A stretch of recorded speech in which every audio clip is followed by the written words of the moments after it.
On behalf of India Tourism Mumbai, the regional office of Ministry of Tourism for the Western and Central region, I welcome you all to this very special online session focused on the theme Azadi Ka Amrit Mahotsav. This workshop is titled Azadi Ka Amrit Mahotsav Integrating Education with Cultural Tourism. Before we start, a few housekeeping announcements. To ensure good bandwidth, please keep your videos off and also the mics muted. And once the speaker finishes her presentation, the session will be open and any questions, etc., could be either asked directly or you can put it on the chat box. Well, coming back to our session today, we all know in the thousands of years of chronicling India's progress, we have seen how civilizations have flourished and fallen, and in their wake, they have left legacies bearing a very indelible mark on the history of our glorious country. These legacies showcase the pinnacle of the abilities of Indians, be they in outstanding monuments or the uniqueness of painting, music, heritage of India. It all tells its story. In fact, the tourism today enlivens on this heritage. As a country, we will be celebrating the occasion of 75 years of independence with grandeur and enthusiasm on the 15th of August 2022 in a befitting and historic, in a befitting manner. In fact, our Honorable Prime Minister dedicated the Azadi Ka Amrit Mahotsav of 75 years of independence to the people of India. In fact, the Prime Minister has said the festival of 75 years of independence should be one such festival in which the spirit of freedom struggle, tribute to the martyrs, and their pledge to create India could be experienced.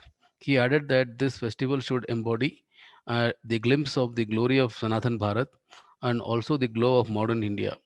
He said that this festival should reflect the light of spirituality of the sages and also the talent and strength of our scientists. He summed up that event will showcase our achievements in these 75 years and the world to the world and also give a framework for resolution to us for the next 25 years. If you look at tourism and culture have many synergies, and the curriculum of our social studies in our schools from primary to senior secondary classes is all about learning India's great history, heritage, which also forms our major tourism attractions today. In fact, I would take this opportunity to narrate my own experiences when I was growing up and what I studied in my school made an impact on me that when I first came to Delhi in 2000, I made it a point to rush to Panipat. We all know how important the Battle of Panipat held its uh, in the held its importance in the face of India's history, and similarly, the description of backwaters in my social studies classes in Kerala also influenced me to go and see.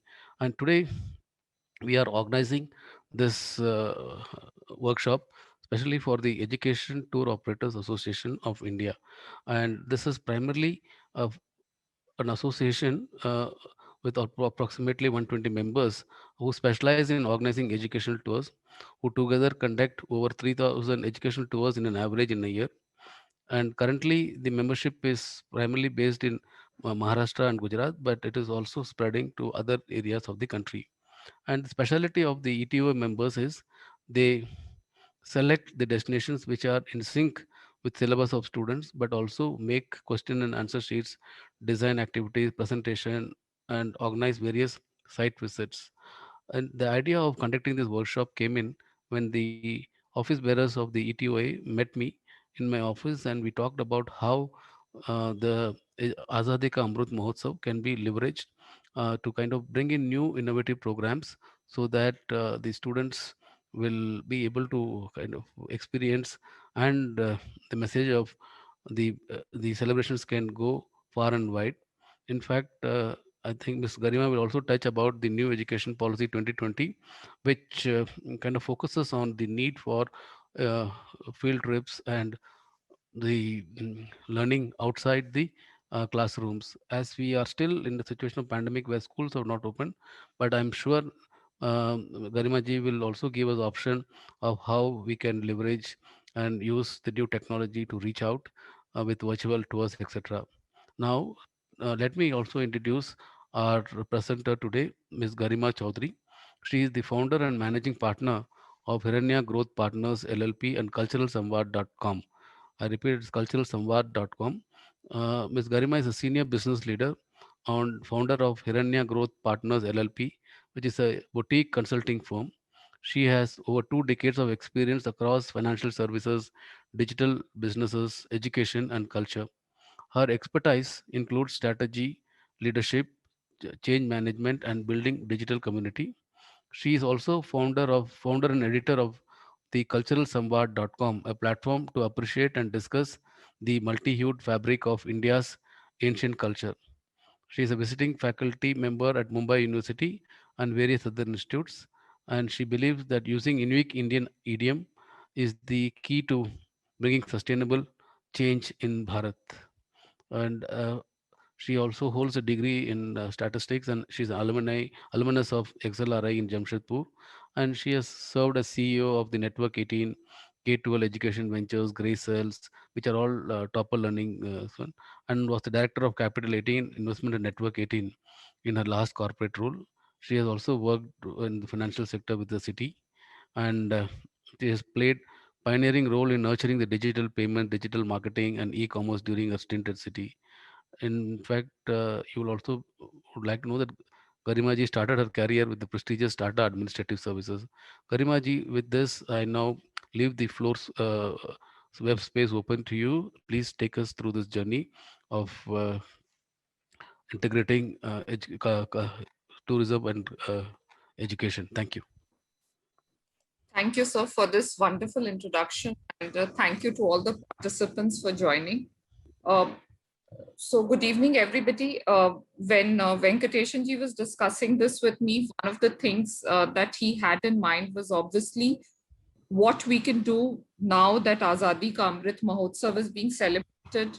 What is Azadi Ka Amrit Mahotsav, and how does it integrate into the new education policy overall, so that we can make this a much longer thing that goes beyond the 2 years of the Azadi Ka Amrit Mahotsav celebrations. Before I begin my presentation, just a couple of things. We'll keep the presentation fairly short.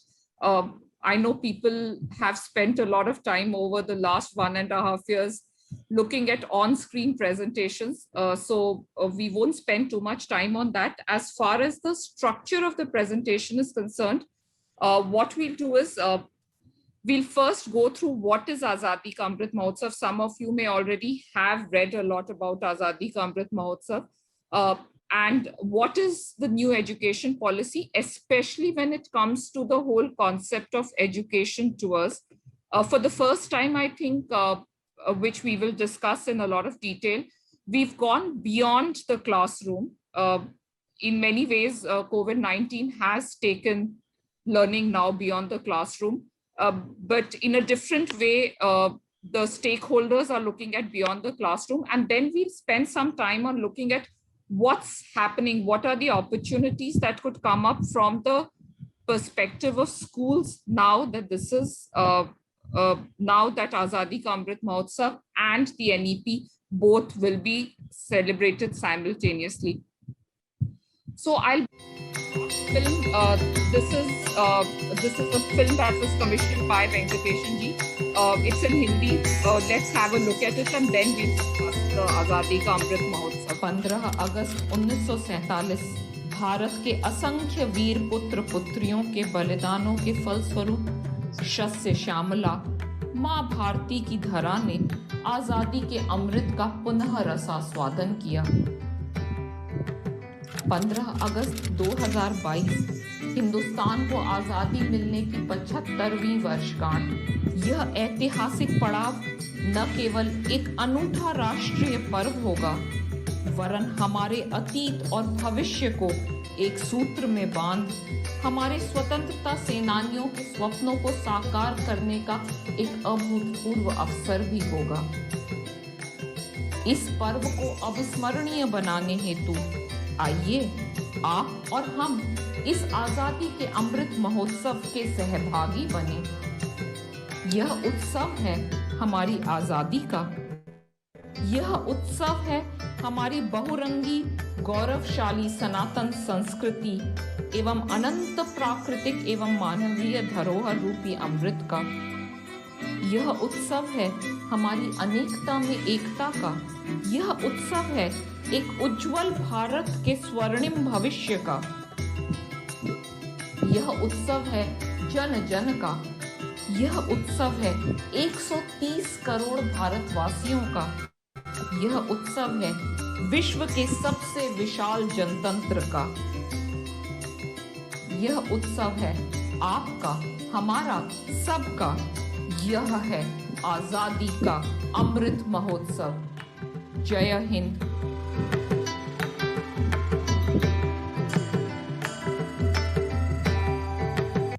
So thank you for patiently watching that film. I'm not sure whether the audio was clear, etc. Just wanted to tell you, for those of you who are not, since the film was in Hindi, for those of you who are not comfortable with the language, what Azadi Ka Amrit Mahotsav is all about. As you know, we attained our independence on the 15th of August, 1947. On the 12th of March of 2021, which is this year, the Prime Minister kicked off a 75-week celebration to commemorate 75 years of Indian independence. So if we calculate from the 12th of March, there were 75 weeks to the 15th of August 2022. So that was the idea of kicking off the celebrations. Then it also coincided with the Dandi March, with the commemoration of the Dandi March. The way the government has planned Azadi Ka Amrit Mahotsav is that while next year on the 15th of August, we complete 75 years, the celebrations will continue for one more year till 2023. So it's going to be a long series of events and outreach programs that will be held across the country on the basis of these 5 pillars, which you see on your screen. The first is freedom struggle.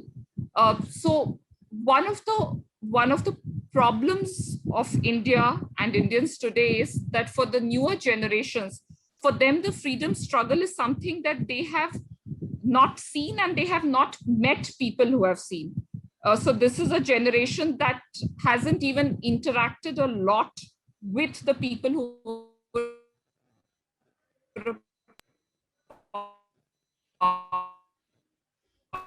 of the freedom struggle. So how do we current era, and how do we take the freedom struggle beyond the few events that it is known for? So that is the first idea. So how do we capture the lesser known stories of the freedom struggle? How do we capture the lesser known people who were a part of the freedom struggle? And because the freedom struggle was not limited to individuals, in that sense, the Prime Minister and the government have clearly spelled out that this should be a Jana Jana Ka Utsav. It should be celebrated by each and every citizen of India. And how can it be celebrated?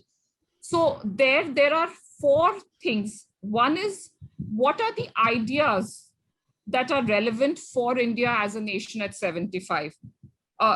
We obviously have a glorious past that is behind us, but we also need to build a golden future that lies above, lies beyond what has happened in the last 5,000 years of recorded Indian history and more.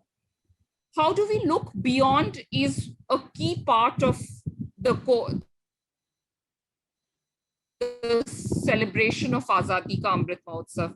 Obviously, we need to celebrate our achievements, and our achievements are not linked to any one field, but go touch every endeavor of human life. There is the spiritual endeavors, there is the scientific endeavors, there are literary endeavors, there are architectural and historical endeavors, there are endeavors in the field of art, architecture, arts. So how do we look at everything? Probably the most important from the generation that we are targeting, that as a team, you guys target, the students of this country, the youth of this country, is what are the actions that we need to take now, and what are our resolves? So where do we see India going forth? This was the basic premise of the celebration of the Azadi Ka Amrit Mahotsav.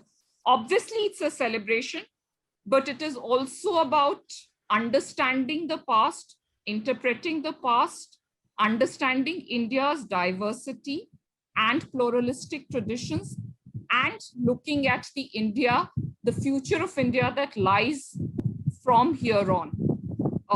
Again, to repeat the words of the Prime Minister, how do we become a Vishwa Guru, or how does India become a superpower, if we were to use a term that's not so commonly used nowadays?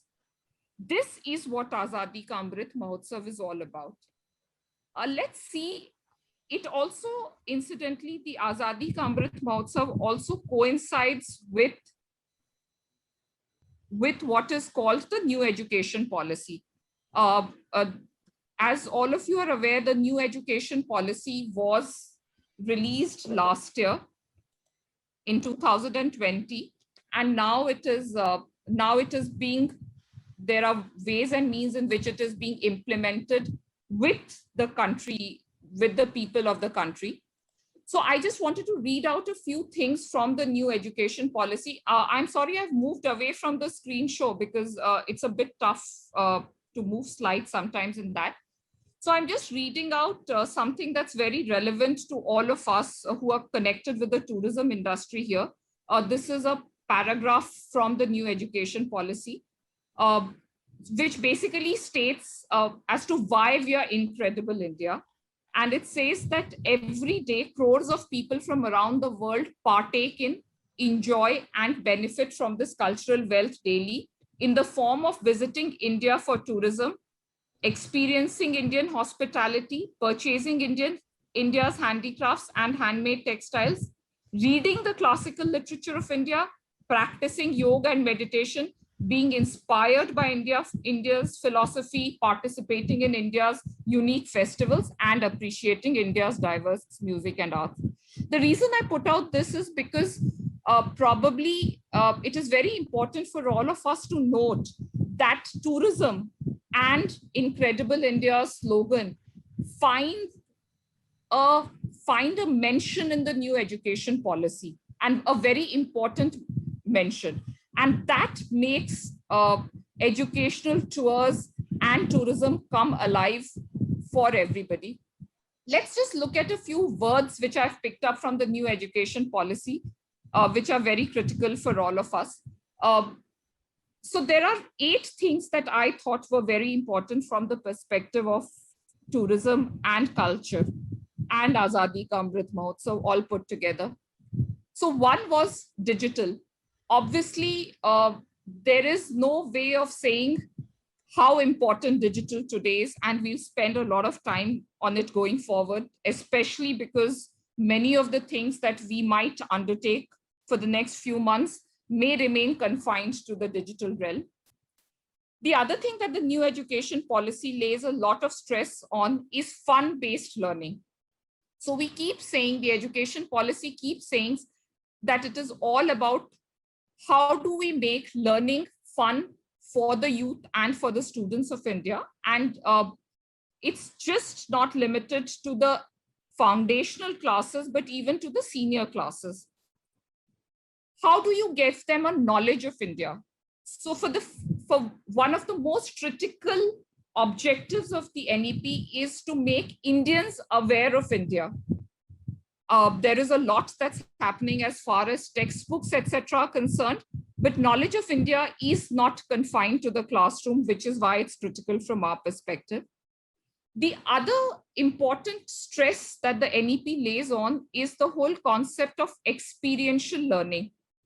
Many of you may be aware of what experiential learning is, but without going into the theory, it will be suffice to state here that experiential learning is all about, not just about reading something, but about living something, about reflecting on it, and about incorporating it into one's daily existence.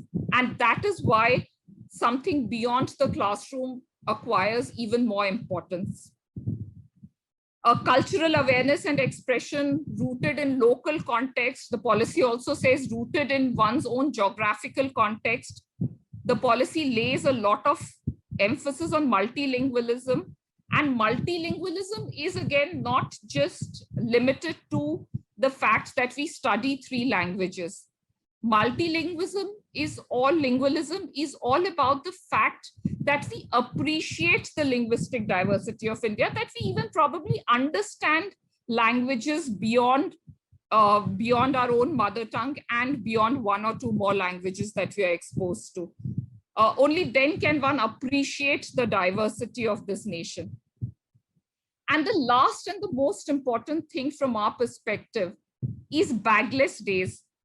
So you'll be surprised to know, if you haven't read the NEP, that the NEP actually says that between classes 6 and 8, the schools should necessarily have 10 bagless days. And in these bagless days, students should be outside the classroom premises, working or interning with potters, blacksmiths, basically doing something that is beyond the formal education system as most of us know it. In many ways, this is going back to the future. So these are some of the key elements of the NEP which I wanted to highlight to you. There is one more thing, there is one more very important point of the NEP that is very important to note. And this is something that again is very critical for all of us. Children will be given periodic exposure to activities outside schools through visits to places, monuments of historical, cultural, and tourist importance, meeting local artists and craftsmen, and visits higher educational institutions in their village, tehsil, district, state. Now, this is something that is stated in the policy for school children, which means that it is now not something that is nice to do, something that schools would do if they want to do it, but something that has almost been mandated by the NEP. I will leave this film for later, and we'll just skip to the so what is the opportunity for all of us? If you really look at a combination of the NEP and Azadi Ka Amrit Mahotsav, we see this based on the years that we have spent in curriculum development and content design for both school children and for higher education. We see that the activities, the beyond the classroom activities that used to happen will now go beyond the usual suspects, which are picnics, or beyond just going to visit a museum once in a while or going to a zoo. They will obviously remain important, but what will become far more important is a lot more. And we've given some ideas for your consideration here. This is something that India Tourism and we've also discussed.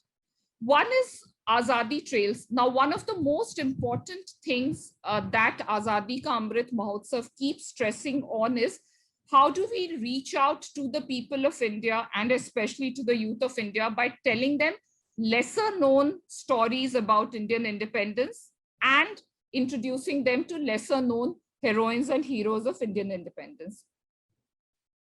Given the pandemic, a lot of people may prefer doing things that are within the city or within their surroundings, and that can be done in a day. And that's how we came up with the idea of Azadi Trails. Even if you go to a city just let me take the example of the city in which I'm sitting right now, which is Mumbai. There is a whole Azadi Trail that can be constructed in the city, whether one follows the footsteps of the Mahatma or one looks at what happened in terms of the public protests in Mumbai. How do we take students to places that remind them of the sacrifices that our freedom fighters made to win us this independence? And hence, how do we get them to appreciate what is Azadi? So what we are basically talking about is constructing half a day, 1 day, 2 day itineraries in and around a specific city or a village or a town, which tell them about their local history and make them appreciate how important was their local geographical surrounding in helping us win independence in 1947. History trails is something that most of you are very familiar with. But I just want to take history trails a bit beyond, just going to a monument and going to a museum.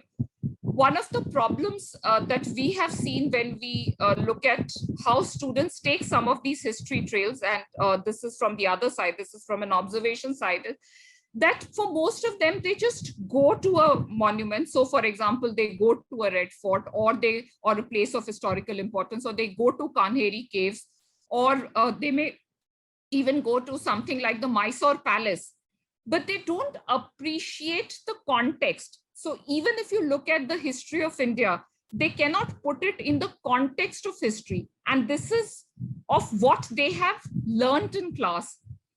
Remember that two of the most important subjects around which most educational tours were built and will continue to be built in future are social studies and science. Social studies is all about people and places. Unless and until a trail helps students place the place that they have gone to and the people they heard about in the context of the larger history of India, it becomes very tough to justify the history trail. And that's something that we'll have to work on. There is a lot of content creation that's required around it, some of which we will discuss today. Governance trails is something that we have been experiencing over the last few years. There is a lot of emphasis that is now being laid in the NEP as part of the Azadi Ka Amrit Mahotsav celebrations, and even as part of the broader citizenship agenda, that students need to understand what governance is all about. How is the place where they live governed? So governance is not, is about understanding, for example, how a village panchayat works. So we all read about the Panchayati Raj in our curriculum, but people who are from the larger cities or towns of India do not actually understand Panchayati Raj. One of the things that we have been advocating for a very long time with some of the schools that we work to is, why don't you take your students for a half-a-day trip to see how a panchayat actually functions? And one doesn't need to go too far, right? You just step out of the city and one can find how panchayats function. How do municipal corporations function? How does something even as simple as organizing the cleaning of a large city function? All these are tours related to helping kids appreciate their own fundamental duties and understanding how tough and how complicated it is to govern even something as small as a city in the larger Indian context. One of the key things that are not so popular in India right now, except among the very, very niche schools or the very posh schools, is nature trails. If you look at what's happening in Europe especially, nature trails have become a very important part of their education system. In the early years, for example, students spend a lot of time appreciating things like trees and butterflies and birds. And that's something that's completely missing from our education system, except, like I said, when it comes to the niche or certain teachers and schools who have taken the initiatives to go. Again, this is something that cannot be left to the schools themselves because of the pressure that teachers have on them. How can we design nature trails that allow students to experience nature, especially if they are living in the towns and cities of India? Because they do not get a chance to even recognize birds in their surroundings. Forget kids, how many senior people like us would be able to recognize the birds and flowers in our surroundings and the trees in our surroundings. We've spoken a lot about art and craft trails, or it will become very important because of this whole concept of bagless education. Now that the NEP to a large extent will mandate that students should either apprentice or intern depending on the term that you want to use, with artisans, with craftspeople. How do we curate art and craft trails for them? It could be something as simple as going to a potter and seeing how she or he interacts with nature. It could be even when the festival seasons start and when we are back to normal festivals, going to workshops where statues of Shadhu Mitti are made. How are these idols made? What do the workers do? All of these are very critical trails for students now. In the normal education system, especially with its emphasis on grades, which has been the case till now, many of these are lost upon students. And most of them have never seen a weaver in their lives. They've all seen Bapu's charkha in pictures, but how do you actually see somebody using a charkha? How do you see the handlooms of India? How do you experience the crafts of India? That is something that will again become very critical. This even includes tribal arts. For example, again, if you look at something like a Mumbai, one would think of Varli. And Varli villages are just here. One doesn't even need to go too far. The other thing which we find very interesting from both the NEP's perspective and Azadi Ka Amrit Mahotsav's perspective is career trails. What is happening now is all of you are aware of this, both as professionals and as parents. Most of you would be aware that there is a lot of emphasis now at school level in terms of choosing the right career for oneself. Today, the choice of career is primarily limited to students actually filling in certain forms, giving all kinds of psychometric tests, giving in ability tests, and figuring out what are the right careers for them. We feel that one of the very important parts of choosing a career is actually taking students to some of these places or some of these factories, or if somebody wants to join the armed forces, what is the training of an army officer or an air force officer all about?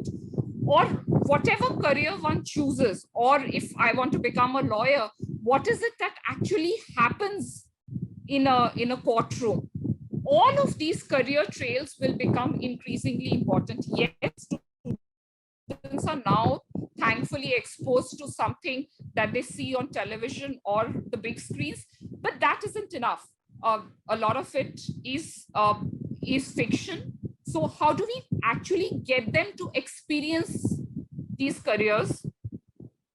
Not experience as in terms of live those careers, but actually understand what happens in those careers. Again, there are certain things that have started, but they are limited to the very, very niche schools, which all of you are aware of. We are very positive about corporate trails going forward for two reasons. One is increasingly corporate India and corporates across the world want to reach out to students. The second thing is this is also a part of their CSR activities. And most students also want to understand what happens in the business world, especially students of grades 9 to 12, where they have already decided upon or are thinking about deciding upon what careers they will embark. One of the other things that kind of get sometimes missed out, and which are again very important for both understanding India's achievements at 75 as part of the Azadi Ka Amrit Mahotsav and as part of the new education policy, is this whole concept of what we call science trails. Now, what are science trails? Of course, they are trails about going to the planetariums, which are, of course, limited to a few cities, or going to a few other such places. But we think that science trails are also about visiting educational institutes, about visiting scientific institutes of importance to the nation. I know it's not possible for everybody to go to ISRO, or it's not possible for everybody to go to IISc, but there are enough and more there is enough and more scientific research that is happening around the country, which students are not aware of. And how do we get students, again, to interact with these researchers and understand what is science all about? That is going to be a very, very key skill going forward as per the NEP. When we spoke about social trails, and when we even talk to schools about social trails, what we are recommending to them is how do students look at life beyond their immediate surrounding. So for those who belong to the larger cities of towns of India, some of them will happen now, some of them will happen over a period of time, but all of them will happen for sure, because that's what the global experience has shown, and that's what the Indians experience wants to go to. I know this raises many important questions for us, which is why we thought that it's also important to put out some of the strategic vectors that are very critical for all of us who are going to be a part or who are going to be stakeholders in this process, especially the tour operators. So one is obviously the most important question that if I were in your place, it comes to my mind is how do we embed these opportunities in the school education system? There are obviously going to be financial considerations. There are going to be non-financial considerations. And obviously there is going to be the immediate consideration of how does all this happen despite the challenges of COVID-19. So this is something that we can discuss since this was anyway meant to be a bit of a workshop. This is something that we can discuss after this. I think it will be very critical for tour operators, for people who are in this field, to develop a host of partnerships. Till now, the primary partnerships were schools and teachers, and that will continue to be so. But how do we co-opt corporates, and how do we co-opt the community? And by the community, I mean, if we have to do tours of craftspeople, of artisans, of museums, of all kinds of social institutions, it means that we will have to co-opt the larger communities and corporate partnerships, and which is why this is probably really a long-term, it's something that's very long-term in nature. It will not happen overnight, but it's something that needs to start. Something that's linked to this is the concept of parents as stakeholders. Somehow I feel that over the last few years or the last few decades, the last decade of education in India, parents are increasingly being seen as someone who is important, not just to fund the activity, but also because parents play a very active role in deciding what their children should learn about. Also, given the COVID-19 scenario, I don't know whether that's already happening, and some of you will have answers to this. Till the schools and colleges open in full force, is it important for us to also reach out to parent associations, to large societies in cities and towns? Because that's where some of these tours may actually happen and are probably already happening. The other thing I think that is important from a business perspective, so that's one of the very important things which one would have to think about from your perspective. That's what I feel. And the last thing, when Venkateshan ji was introducing the association that many of you represent, I already hear that you guys are working towards to go in from a student's perspective, from a school's perspective, from a teacher's perspective, and hence our perspective in understanding what they are going to learn before the activity, before the tour, and post the tour, which some of you are already doing. What is it? What is our learning from the tour and how can be used?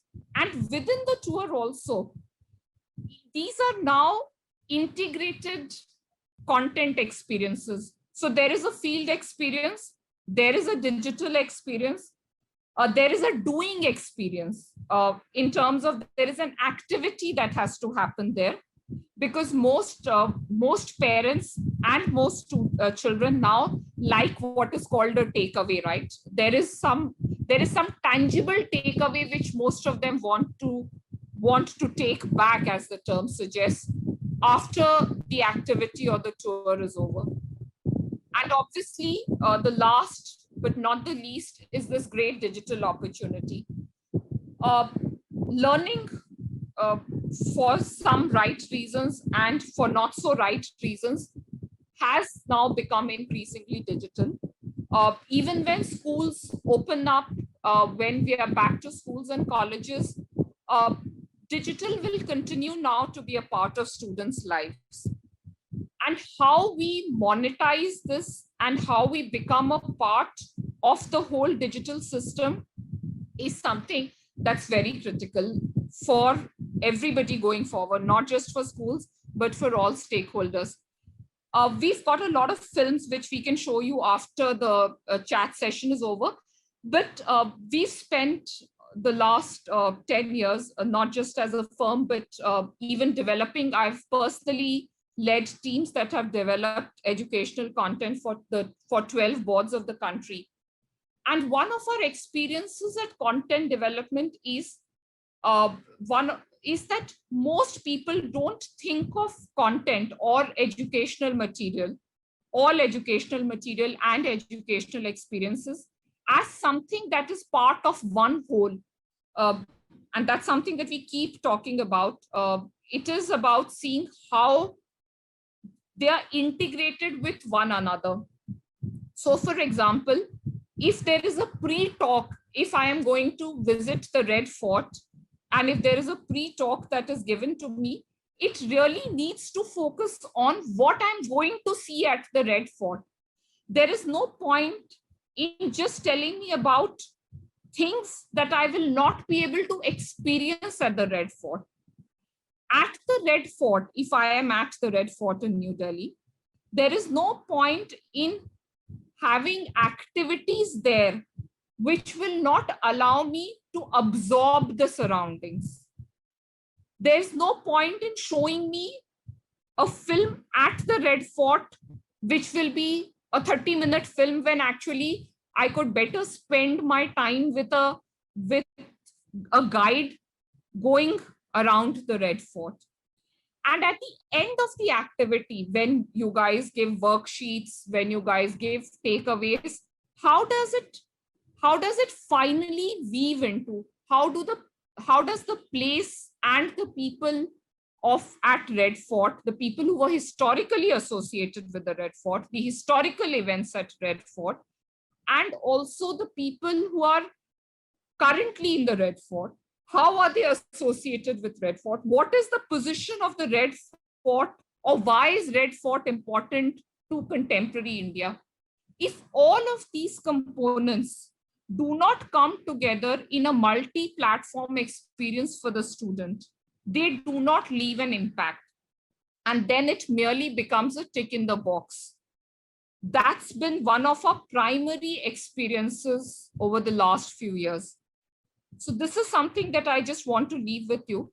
What we'll do is we will now open the session for questions and discussion, and then we can come back, and if needed, we can look at some of the films, etc., that are there. Thank you so much. In fact, from today's session, we also got some inspiration on the various trails, beyond Azadi trails. Garima ji has exposed us or given an opportunity that where we can go and explore. So we will use this as an inspiration to develop more such tours based on these themes around the coming year. And this can be kind of documented and which can be used by the association members also. We have done some itineraries for Azadi trails, which we'll share. And going forward, knowledge sharing is something which is an ongoing process for all of us. So we'll continue with more subjects and engage with the ETOA wherever it is requirement. And today's objective was primarily to see how we can leverage the Azadi Ka Amrut Mahotsav, and based on this theme, kind of inspire the schools as and when they open. And at some point, until then, we can also explore various digital mediums, as the teacher from the KV Bhopal was saying, how our engagement has kind of helped the children generate interest. So we will continue to do that also. Thank you once again to everybody, and we will certainly look forward to interact with ETOA. And as Mr. Bipin ji has to raise some issue about train tickets, etc. Maybe yeah, at some point, if you're planning and if you need any letter or support from us for approaching the railways for the tickets, bulk booking, etc., I would be happy to help you out with that. With this, Garima ji, I thank you really for researching and coming up with in-depth something very original kind of ideas that we got to see today. And primarily, I'm kind of very keen to see how I can take the initiative beyond Azadi Trails and touch other sectors also. Thank you. Thank you, sir. Thank you Thank very you. much. Thank Thank you. you, Thank you. Rajiti. Yeah. Thank you, sir, Thank for you, your sir. kind Thank you words. very much. Right.